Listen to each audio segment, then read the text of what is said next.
What I think is interesting in the Thatcher story is that I lived in England post-Thatcher, and yet people hated her. She was a common enemy among most of the circles, the artistic circles that I worked in, and people referred to her, they would talk about how she stole their milk when they were growing up. She stole milk from them. And it turns out that I think the first time she was really hated in the public eye was when she cut down on the free milk.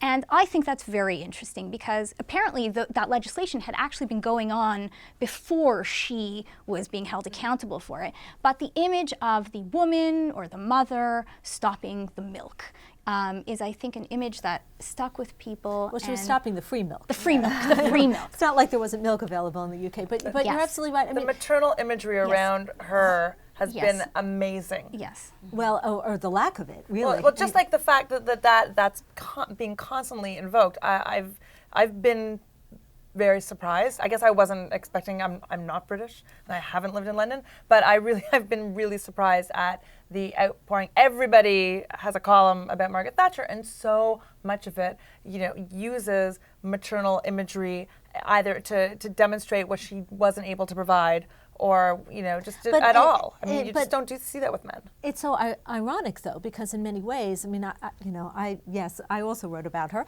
but pointed out that in fact she sort of seemed like the anti-feminist. I mean, she never aggressively tried to promote women's causes. There were hardly any women in the cabinet for all the many years that she served. She, was proud of the fact that after giving birth to twins, she went back to work right away.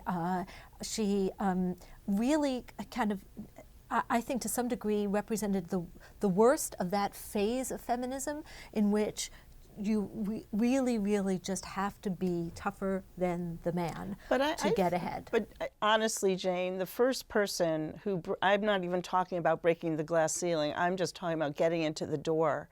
It's a very, very big responsibility. It is. And you have a lot of people to answer to, a lot of people who look at you as a mother, perhaps, who come to you with expectations, realistic and unrealistic expectations. And when we look at women in power, we want them to be speaking out on women's issues.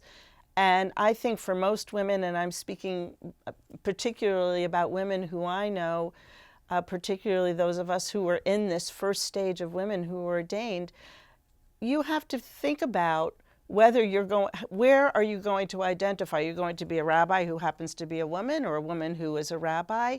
And there are a lot of expectations placed on you.